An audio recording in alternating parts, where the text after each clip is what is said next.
umaga po. As usual, dito na naman po tayo sa ating everyday life, feeding the chickens. May bago po tayong dala ngayon para sa ating mga alaga, pandagdag mga greens, pandagdag dito sa ating regular na feeds nila.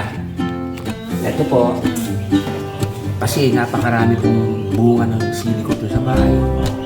So, gumawa ko para gigilingin po, dadagdag ko po ito sa pakain sa kanila dahil ito ay gamot din sa mga manok natin. Ito ay may puno-puno ng nutrients at vitamins, plus may mga gamot din para sa anti-parasitic din po, para sa pampuga, ng bulati, pampagana nilang kumain.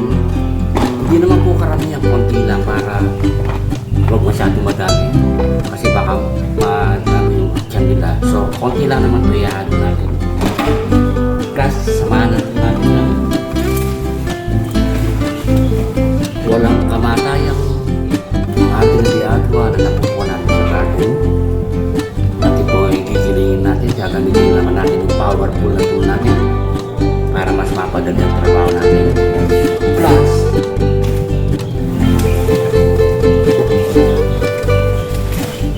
panlaban sa sakit sa sipon, ang walang kamatayang oregano rin.